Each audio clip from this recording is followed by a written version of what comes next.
Alhamdulillah nahmaduhu wa nasta'inuhu wa nastaghfiruh wa na'udzu billahi min shururi anfusina wa sayyiati a'malina may yahdihillah fala mudilla lah wa may yudlil fala hadiya lah. Asyhadu an la ilaha illallah wahdahu la syarika lah wa asyhadu anna Muhammadan abduhu wa rasuluhu sallallahu alaihi wa ala alihi wa ashabihi wa man tabi'ahum bi ihsanin ila yaumiddin wa ba'd. Alhamdulillah, ma'asyiral muslimin jamaah rahimani wa rahimakumullah. Sekedar mengingatkan bahwasanya kita masih berada di dalam waktu-waktu yang sangat mulia di 10 hari yang pertama bulan Zulhijjah. Maka marilah kita tingkatkan kembali yakni amal soleh kita, karena sesungguhnya amal soleh di hari-hari ini adalah amal soleh yang lebih Allah cintai daripada hari-hari yang lain, terutama ketika kita sudah masuk 9 Zulhijjah seperti malam hari ini ya. Kita sudah masuk pada 9 Zulhijjah. Jadi besok adalah hari ke-9 berdasarkan hilal yang ada di Indonesia. Dan itu merupakan hari yang sangat mulia. Sebagaimana dalam sebuah hadis bahwasanya afdalul ayyam yaumul Arafah, yang menyebutkan bahwasanya hadis tersebut disebutkan di dalamnya adalah hari-hari yang paling utama adalah hari Arafah. Maka sepantasnya kita di sana di hari tersebut memperbanyak doa kepada Allah Subhanahu wa taala. Karena juga ada hadis yang menyebutkan khairu du'ain du'a yaumi Arafah, bahwasanya sebaik-baik doa adalah doa yang dipanjatkan pada hari Arafah. Yang mana dengan keumuman hadis ini mencakup orang yang berdoa di mana saja, tidak hanya di padang Arafah. Walaupun tentunya ketika seseorang berada di padang Arafah, ketika dia wukuf sebagai jamaah haji, tentunya di situ lebih utama lagi, ya, karena dia menggabungkan antara keutamaan tempat dan keutamaan waktu. Sedangkan di tempat yang lain maka hanya mendapatkan keutamaan waktu. Maka hendaknya kita berusaha untuk memperbanyak amal soleh kita, di antaranya adalah doa dan juga amal soleh yang lainnya. Dan juga mengingatkan kembali bahwasanya di hari Arafah tersebut ada satu amalan yang sangat istimewa, yaitu puasa ya, yang mana Rasulullah SAW mengatakan yaumu Arafah ahtasibu ilallah ayyukaffira sanata allati qablahu wallati ba'dahu. Hari Arafah, puasa hari Arafah, maka aku berharap kepada Allah Subhanahu wa taala agar Allah Ta'ala menghapuskan dosa-dosa setahun sebelumnya dan setahun setelahnya dengan sebab puasa hari Arafah tersebut. Ma'asyiral muslimin rahimani wa rahimakumullah, tentunya di kesempatan kita malam hari ini, di majelis ini, kita tetap memuji Allah Ta'ala dan kita terus berusaha meningkatkan puji-pujian kita kepada Allah Subhanahu wa taala, di mana Allah Ta'ala masih memberikan kesempatan kepada kita untuk bermajelis di malam hari ini, yang mudah-mudahan Allah Ta'ala memberikan kemanfaatan yang besar khususnya bagi saya pribadi dan juga kepada kaum muslimin sekalian. Dan mudah-mudahan Allah Ta'ala memberikan ilmu yang bermanfaat kepada kita semua, taufik untuk melaksanakan ilmu tersebut dan juga keistiqomahan di jalan Allah Ta'ala yang lurus. Ma'asyiral muslimin rahimani wa rahimakumullah, pada malam hari ini kita akan melanjutkan pembacaan dari kitab Aqidatut Tauhid karya Syekh Shalih bin Fauzan Al-Fauzan hafizahullah ta'ala, di mana pada pertemuan sebelumnya sudah kita bacakan penjelasan penulis hafizahullah ta'ala terkait dengan syarat-syarat syahadat la ilaha illallah dan syarat-syarat syahadat anna Muhammadan Rasulullah. Maka pada malam hari ini kita lanjutkan pada halaman ke-51, poin yang keempat, rabi'an, ya, muqtadha syahadatain, muqtadha asy-syahadatain, konsekuensi dari dua kalimat syahadat. Jadi kalimat ini merupakan kalimat yang sangat agung, kalimat yang sangat mulia, ya kan? Dan dia memiliki konsekuensi-konsekuensinya. Yang tentunya konsekuensi ini ya terambil juga dari apa yang telah kita pelajari dari rukun-rukunnya dan juga syarat-syaratnya. Setelah kita mengetahui ada rukun dari dua kalimat syahadat dan juga rukun dari rukun dari kalimat syahadat la ilaha illallah dan rukun dari syahadat Muhammad Rasulullah sallallahu alaihi wasallam, maka tentunya rukun tersebut memberikan konsekuensi. Apa sih yang seharusnya kita lakukan? Kan gitu.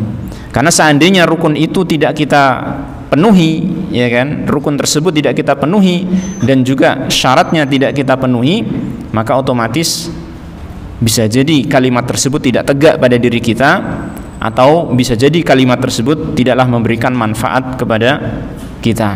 Maka kita harus memahami apa itu konsekuensi dari dua kalimat syahadat yang harus kita wujudkan, yang harus kita realisasikan.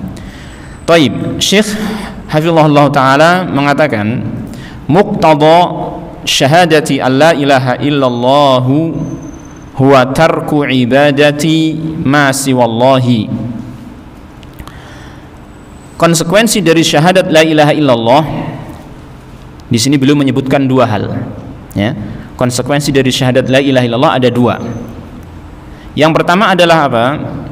Tarku ibadati ma siwallah, meninggalkan peribadahan kepada segala sesuatu selain Allah. Ini yang pertama. Min jami'il ma'budat, dari seluruh sesembahan-sesembahan yang ada, tentunya selain Allah Subhanahu wa taala. Jadi kita tinggalkan, ya, segala bentuk peribadahan yang ditujukan kepada selain Allah harus kita tinggalkan dan harus kita ingkari. Bukan hanya sekedar meninggalkan, tetapi juga harus apa? Mengingkari, ya. Taib.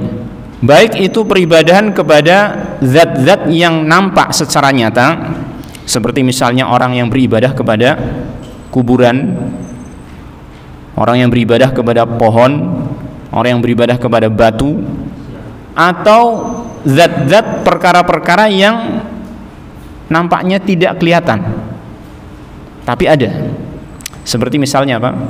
Beribadah kepada jin, ya kan? Taib. Bahkan termasuk peribadahan kepada hawa nafsu. Peribadahan kepada hawa nafsu harus kita tinggalkan. Taib. Maka Allah Tabaraka wa Ta'ala menyebutkan dalam sebuah ayat dalam Al-Quran, afara'aita man ittakhadha ilahahu hawah. Tidakkah kamu lihat, ya, bagaimana pendapatmu tentang orang yang menjadikan sesembahannya adalah hawa nafsunya? Di sini menunjukkan bahwasanya ada orang-orang yang apa? Beribadah kepada hawa nafsunya. Ya, ini apa saja yang diperturutkan oleh hawa nafsunya itu dituruti, ya kan? Maka kita harus berhati-hati yang seperti ini, ya. Sehingga kalau kita mau meluaskan makna peribadahan kepada hawa nafsu, ya kan? Kalau kita mau meluaskan makna peribadahan kepada hawa nafsu, maka bisa jadi kemaksiatan itu masuk, ya, merupakan bagian dari apa? Peribadahan kepada hawa nafsu. Bukankah orang yang bermaksiat itu memperturutkan hawa nafsunya, tunduk kepada hawa nafsunya? Ya enggak? Nah, akan tetapi tentunya tidak kita katakan orang yang bermaksiat otomatis musyrik, tidak kita katakan demikian. Ya, tidak kita katakan demikian. Ya. Kalaupun dia dikatakan musyrik, orang yang berbuat maksiat itu karena mengikuti hawa nafsunya, maka paling syirik kecil, selama itu bukan kemaksiatan yang setara dengan kesyirikan dan kekufuran. Karena kalau kita bicara tentang kemaksiatan, maka nanti para ulama telah membaginya menjadi beberapa. Ada kemaksiatan yang sifatnya itu sampai pada perkara yang membatalkan Islam, ya, dia adalah kekafiran, kemunafikan yang besar dan kesyirikan yang besar. Ada kemaksiatan yang sifatnya itu tidak sampai mengeluarkan dari Islam, seperti dosa-dosa besar dan termasuk juga dosa-dosa yang kecil, ya. Nah, sehingga konsekuensi dari syahadat la ilaha illallah ini, kalau kita mau jadikan makna yang secara luas, ya, maka sebenarnya dia mencakup kita harus meninggalkan berbagai macam kesyirikan-kesyirikan dan juga meninggalkan apa? Kemaksiatan-kemaksiatan. Jelas ya? Nah, ini. Sehingga dari sini kita memahami ketika ada orang yang berbuat maksiat, maka syahadatnya dia telah berkurang nilainya, ya, kesempurnaannya telah berkurang, imannya telah berkurang, ya. Setiap kali seseorang berbuat maksiat, maka imannya, tauhidnya dia berkurang, tidak sempurna, ya. Dan hal itu bisa hilang tatkala kemaksiatannya apa? Tauhid itu bisa hilang, imannya bisa hilang tatkala kemaksiatannya itu sampai pada derajat syirik yang besar. Peribadahan kepada selain Allah yang nyata dia merupakan syirik besar. Nah, barangkali itu nanti kita akan lebih mendalam lagi pada pembahasan-pembahasan berikutnya insyaallah taala. Ini konsekuensi yang pertama, tarku ibadati ma siwallah min jami'il ma'budat. Meninggalkan peribadahan kepada segala sesuatu selain Allah dari semua sesembahan-sesembahan yang selain Allah. Al-madlulu alaihi bin nafyi, yang mana konsekuensi ini ditunjukkan oleh rukun nafi dari dua rukun kalimat la ilaha illallah. Sudah kita pelajari dahulu ya, bahwasanya rukun la ilaha illallah itu ada berapa? Ada dua, ya kan? An-nafyu wal isbat. Nafyu yaitu mengingkari, ya, peribadahan kepada selain Allah tabaraka wa taala, dan isbat yaitu apa? Menetapkan peribadahan itu hanyalah haknya Allah taala saja. Maka konsekuensi yang pertama ini yaitu meninggalkan semua jenis peribadahan kepada semua sesembahan selain Allah taala. Ini ditunjukkan oleh rukun yang pertama yaitu an-nafyu, kewajiban mengingkari semua sesembahan selain Allah taala. Baik. Konsekuensi yang kedua, al-madlulu alaihi bin nafi wa huwa qauluna la ilaha. Yang mana nafi, rukun yang pertama yaitu nafi ini diambil dari apa? Ucapan kita dalam kalimat syahadat adalah la ilaha. Ini sudah kita pelajari dulu ya. Nah, kemudian konsekuensi yang kedua, muqtadha yang kedua di antara konsekuensi syahadat la ilaha illallah adalah wa ibadatullahi wahdahu la syarikalah. Dan beribadah kepada Allah semata, tidak ada sekutu baginya, ya. Beribadah kepada Allah semata, tidak ada sekutu baginya. Jadi ketika seseorang telah mengucapkan kalimat la ilaha illallah, maka dia harus beribadah kepada Allah. Tidak hanya cukup mengingkari dan meninggalkan peribadahan kepada selain Allah, tapi dia juga harus beribadah kepada Allah Subhanahu wa taala. Jelas ya? Maka kembali kepada seperti yang tadi kita jelaskan, ketika seseorang itu dalam ibadahnya itu ada kemalasan, maka menunjukkan bahwasanya apa? Tauhidnya kurang sempurna. Tidak kita katakan tauhidnya hilang, tetapi tauhidnya kurang sempurna. Karena apa? Karena di antara konsekuensi tauhid la ilaha illallah adalah beribadah kepada Allah. Semakin sempurna tauhid, maka akan semakin baik ibadahnya kepada Allah Subhanahu wa taala. Orang yang bermalas-malasan beribadah sampai meninggalkan kewajiban-kewajiban, maka dia melakukan dosa besar, dan ini tentu saja menjadikan imannya tidak sempurna. Kan seperti itu. Nah, al-madlulu 'alaiha bil itsbat. Konsekuensi kedua ini ditunjukkan oleh rukun yang kedua yaitu itsbat. Penetapan bahwasanya al-uluhiyah, ya, sifat uluhiyah yang berhak untuk disembah hanyalah milik Allah Subhanahu wa taala saja. Wa huwa qauluna illallah, yaitu rukun kedua ini diambil dari ucapan kita dalam kalimat syahadat la ilaha illallah, itu bagian yang kedua, bagian yang terakhir, illallah, ya. Ini dua konsekuensi dari kalimat syahadat la ilaha illallah, ya. Semakin sempurna dalam memenuhi konsekuensi ini, maka akan semakin sempurna tauhid seseorang, yakni semakin sempurna keimanan dia. Kalau ada kekurangan dalam pemenuhan konsekuensi ini, maka ada kekurangan di dalam tauhidnya dan ada kekurangan di dalam apa? Keimanan dia. Ya.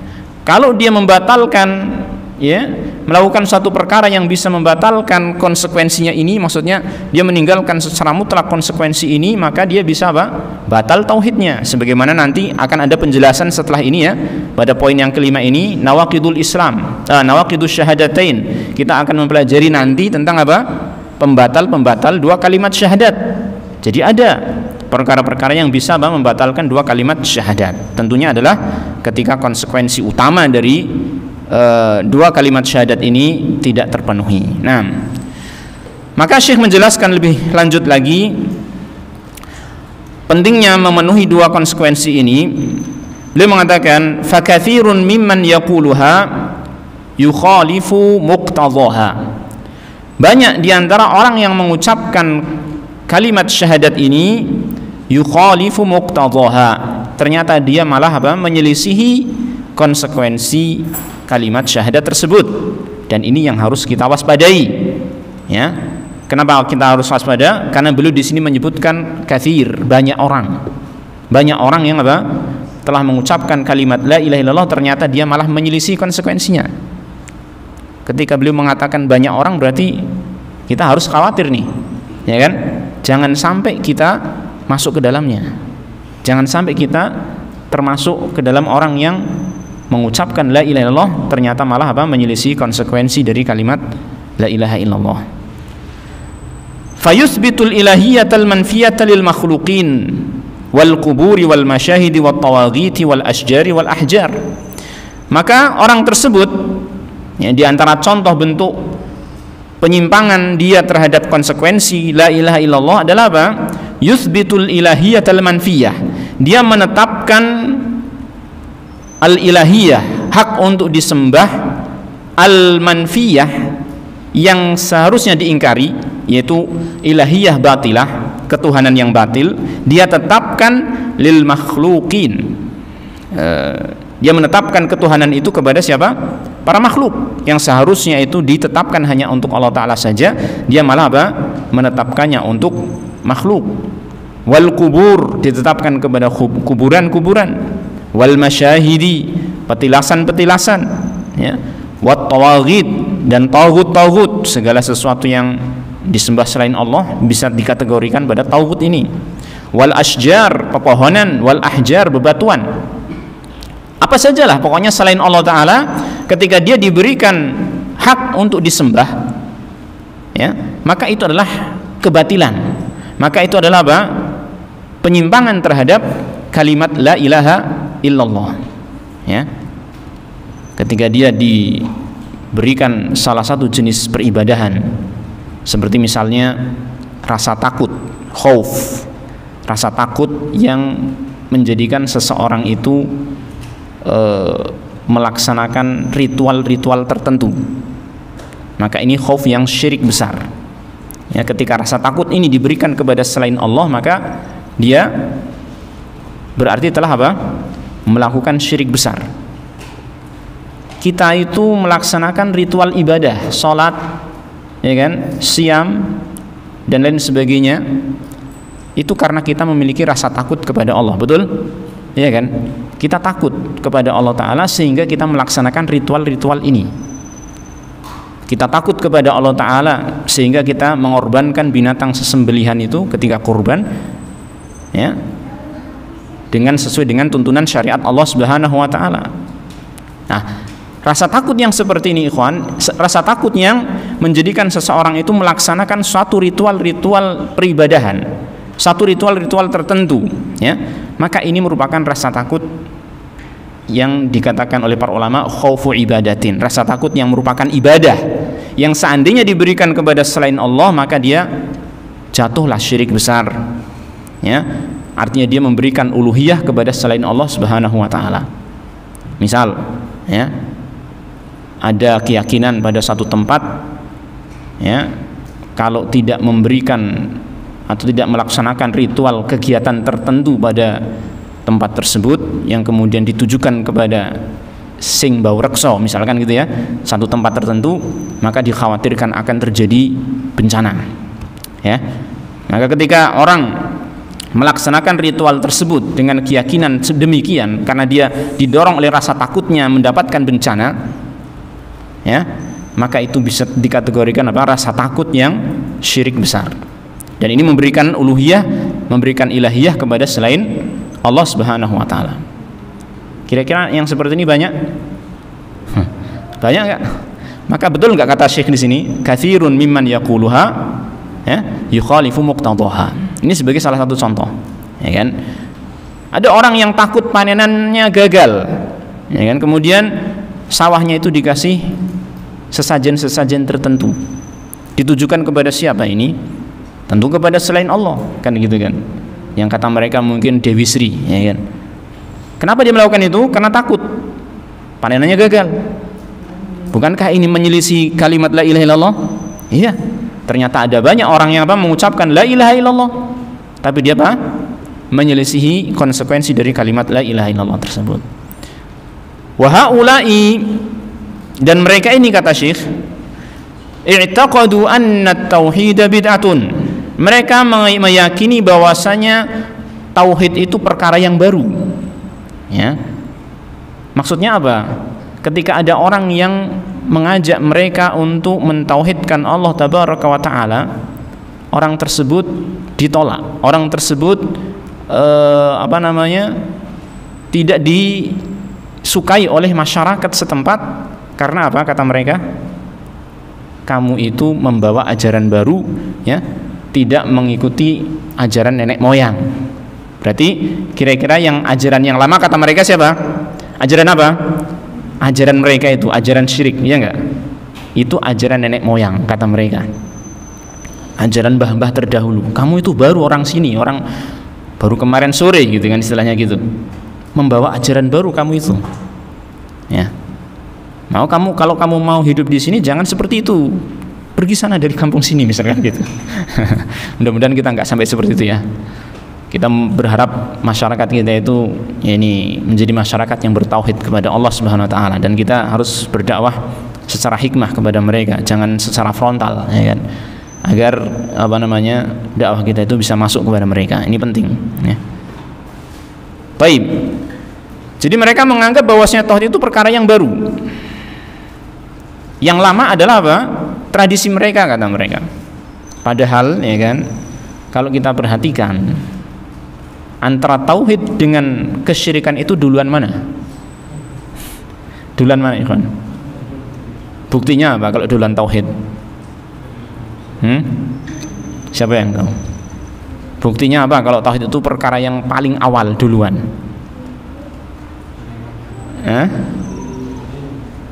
Ya?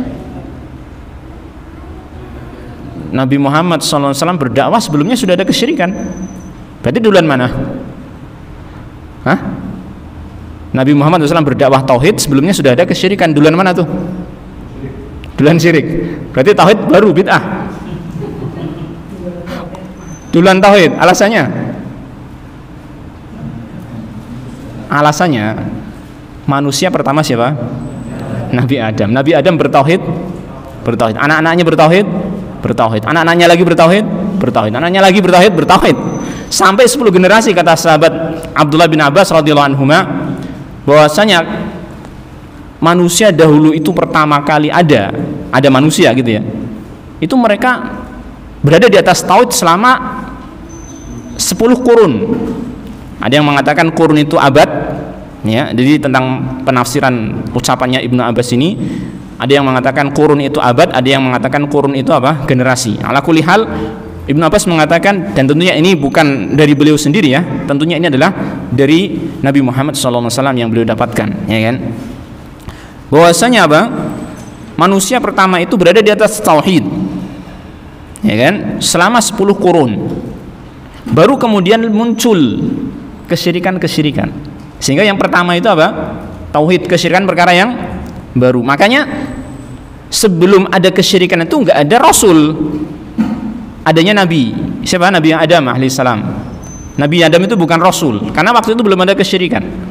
Karena di antara penjelasan para ulama tentang perbedaan nabi dan rasul itu apa? Rasul itu mengembalikan manusia dari kekafiran ataupun kesyirikan menuju tauhid, di antaranya itu.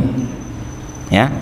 Adapun nabi biasanya diutus untuk melanjutkan ajaran nabi sebelumnya ataupun rasul sebelumnya yang telah mengembalikan umatnya kepada tauhid, sehingga nabi-nabi Bani Israel itu kebanyakannya adalah nabi bukan rasul, karena mereka nabi-nabi tersebut diutus kepada satu umat yang sudah dikembalikan kepada tauhid oleh nabi rasul yang pertama kali kepada Bani Israel, gitu. Jelas ya? Maka kita lihat bahwasanya rasul pertama yang Allah utus ke muka bumi ini, dan ini berdasarkan hadis yang sahih, ya kan, adalah siapa? Nabi Nuh alaihissalam. Nabi Nuh alaihissalam. Kenapa Allah Ta'ala mengutus Nabi Nuh alaihissalam? Karena ketika itu mulailah muncul kesyirikan di muka bumi. Sehingga yang perkara pertama adalah apa?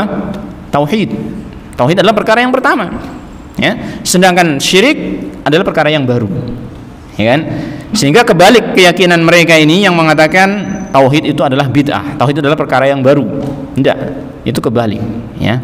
Itu kebalik. Yang benar adalah tauhid itu duluan, kesyirikan itu muncul belakangan. Nah, wa ankaruhu ala man da'ahum ilaih. Mereka ini orang yang telah mengucapkan la ilaha illallah, namun ternyata secara amalannya itu menyelisih konsekuensi la ilaha illallah. Angkaruhu, mengingkari apa ini? Wa ankaruhu ala man da'ahum ilaih, mengingkari tauhid kepada orang yang menyeru mereka kepada tauhid. Maksudnya mereka mengingkari orang yang menyeru kepada mereka, orang yang menyeru mereka kepada tauhid, diingkari, dimusuhi, ya kan, diselisihi dan lain sebagainya. Contoh yang nyata adalah para nabi dan rasul, para rasul, ya. Contoh yang lebih jelas Nabi kita Muhammad SAW ketika beliau mengajak umatnya, mengajak kaum Quraisy untuk qulu la ilaha illallah tuflihu, ya kan? Mereka mengatakan aja'alal alihata ilahu wahida. Ketika Nabi Muhammad SAW mengatakan ucapkanlah la ilaha illallah kalian akan beruntung, maka mereka malah mengatakan aja'alal alihata ilahu wahida, apakah orang ini mau menjadikan Tuhan-Tuhan yang banyak jadi satu saja? Jadi mereka merasa heran, kenapa sih kok harus satu saja? Padahal kalau kita pikirkan, ya, Tuhan yang banyak dengan Tuhan yang satu itu mestinya kuat yang mana? Kuat yang satu kan? Kuat yang satu. Kalau banyak itu berarti kan lemah, menunjukkan kalau mereka itu lemah, kan gitu. Tuhan yang pantas untuk disembah adalah yang satu. Adapun yang banyak itu menunjukkan kalau mereka itu lemah, kan gitu. Dan pasti mereka berselisih, kan gitu. Nah, wa'abu ala man akhlasal ibadata lillah, dan mereka menghina, abu, mencela kepada orang yang memurnikan ibadah kepada Allah Subhanahu wa taala, ya. Jadi ini konsekuensi kalimat la ilaha illallah yang harus kita perhatikan. Kita harus betul-betul berusaha merealisasikan, mewujudkan konsekuensi ini. Kita meninggalkan semua peribadahan kepada selain Allah, kalau bisa secara keseluruhan, gitu kan, baik yang pokok sama yang cabang. Saya katakan yang pokok itu yang bisa mengeluarkan dari Islam, yang cabang seperti kemaksiatan. Kalau bisa kita semuanya tinggalkan, ya kan? Taib. Dan juga kita berusaha menyempurnakan ibadah kita kepada Allah Subhanahu wa taala. Nah, agar kita tidak terjerumus ke dalam golongan orang-orang yang mereka tertipu, ya, oleh syaitan-syaitannya, ya, mereka tertipu oleh orang-orang yang menyimpang sehingga mereka mengucapkan la ilaha illallah tapi ternyata malah menyelisihi konsekuensinya. Baik. Kemudian yang kedua, muqtadha syahadati anna Muhammadar Rasulullah. Konsekuensi syahadat bahwasanya Muhammad sallallahu alaihi wasallam adalah utusan Allah. Dan tentunya kita juga mengambil konsekuensi ini dari apa yang telah kita pelajari sebelumnya, dari rukun-rukun dan syarat-syaratnya. Maka apa saja konsekuensi dari syahadat ini? Ta'atuhu. Yang pertama adalah mentaatinya. Mentaati siapa? Rasulullah sallallahu alaihi wasallam. Ini perintah-perintah beliau kita laksanakan. Ya. Sebenarnya taat, ketaatan itu sebenarnya mencakup melaksanakan perintah dan menjauhi larangan. Akan tetapi kita katakan dalam konteks kalimat ini, ketaatan kepada Rasulullah SAW di sini adalah apa? Melaksanakan perintah. Kenapa? Karena nanti pada poin yang ketiga ada tarku manaha anhu, meninggalkan apa yang beliau larang. Ya. Jadi kalau kalimat taat itu disebutkan sendirian, may yuti'ir rasulah faqad ata'a Allah, misalkan gitu ya. Barang siapa yang mentaati Rasul, dia telah mentaati Allah. Maka kalimat taat ini mencakup apa? Mencakup melaksanakan perintah dan menjauhi larangan. Paham ya? Wa ati'ullaha wa ati'ur rasul. Taatilah Allah dan taatilah Rasul sallallahu alaihi wasallam. Maka ini mencakup apa? Melaksanakan perintah dan menjauhi larangan. Tapi tatkala dalam konteks kalimat ada kalimat taat, ketaatan kepada Rasulullah SAW, juga ada kalimat tarku manha anhu, meninggalkan apa yang beliau larang. Artinya ketaatan yang pertama tadi disebut itu, ya kan? Dia adalah apa? Melaksanakan perintah Rasulullah sallallahu alaihi wasallam. Jelas ya ini ya? Nah, dan ketaatan ini ma'asyiral muslimin rahimani wa rahimakumullah, sebenarnya perkara yang akan menjamin kita masuk surga. Rasulullah sallallahu alaihi wasallam pernah memberikan kabar gembira kepada kita semua sebagai umat beliau sallallahu alaihi wasallam. Beliau mengatakan kullu ummati yadkhulunal jannah illa man aba. Ya. Seluruh dari umatku ini akan masuk surga. Masya Allah, ini kabar gembira enggak? Kabar gembira bahwasanya semua umat ini akan masuk surga. Semua umatnya Rasulullah SAW itu akan masuk surga.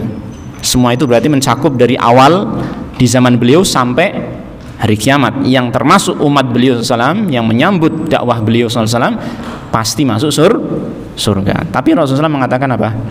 Illa man aba. Apa artinya ini? Kecuali yang tidak mau. Tidak mau apa? Masuk surga. Aneh enggak? Aneh kan? Masuk surga kok enggak mau. Maka para sahabat tuh heran. Wa man ya'ba ya Rasulullah? Siapa yang tidak mau masuk surga ya Rasulullah? Aneh banget sih, gitu kan? Siapa yang tidak mau masuk surga ya Rasulullah? Maka Rasulullah mengatakan, man ata'ani dakhalal jannah wa man 'asani faqad aba.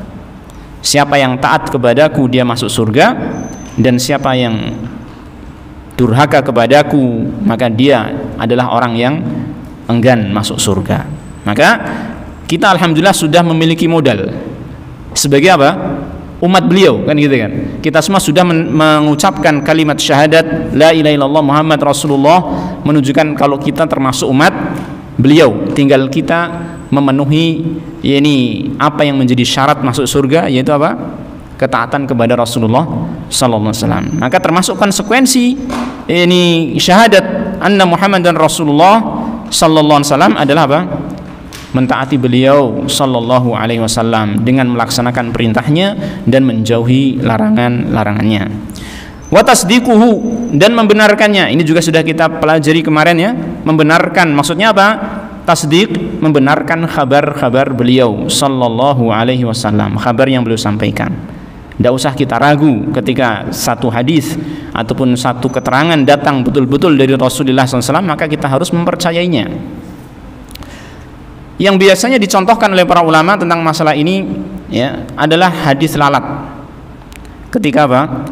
Ada lalat yang masuk ke dalam minuman kita, ya, nyemplung ke minuman kita, maka Rasulullah SAW itu memerintahkan untuk apa? Mencelupkan lalat itu, kemudian diambil terus dibuang lalatnya, lalu airnya bisa kita minum.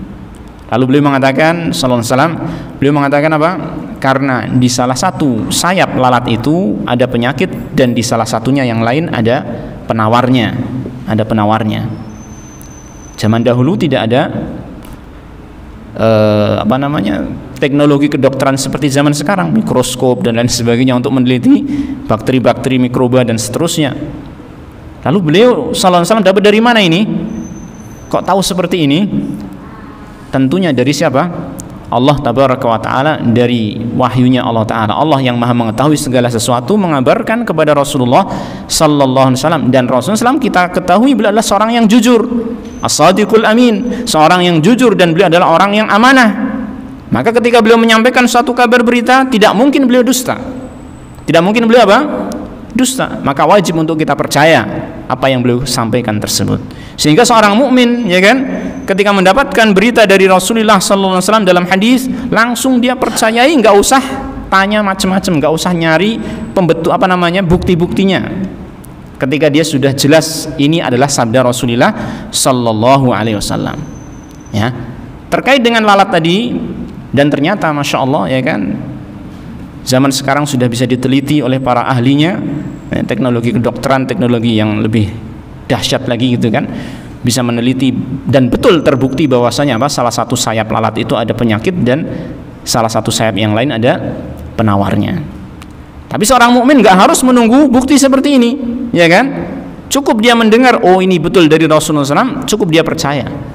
Tidak usah nunggu bukti. Adapun adanya bukti-bukti seperti itu, tentunya akan lebih memantapkan iman dia, lebih memantapkan iman dia.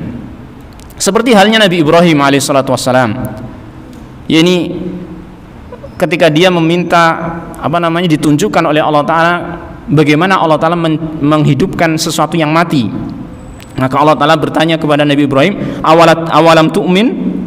Qala bala walakin liyatma'inna qalbi. Nabi Ibrahim mengatakan, betul saya sudah beriman, tapi agar lebih mantap lagi hati saya, gitu kan? Artinya apa? Tanpa bukti pun, tanpa bukti yang konkret yang bisa dilihat, gitu kan, seorang mukmin itu mempercayai, mengimani apa yang datang dari Allah Ta'ala dan Rasulnya Sallallahu Alaihi Wasallam. Adapun adanya bukti-bukti yang konkret yang nyata itu akan menambah pemantapan keimanan dia, ya. Bukan kok imannya itu baru muncul ketika sudah ada bukti yang nyata. Kalau misalkan seseorang itu menunggu bukti yang nyata untuk beriman, maka tidak ada bedanya dengan siapa? Fir'aun. Tidak bedanya dengan Fir'aun, yang dia baru mengatakan aku beriman kepada apa yang diimani oleh Bani Israel. Kapan dia mengatakan itu?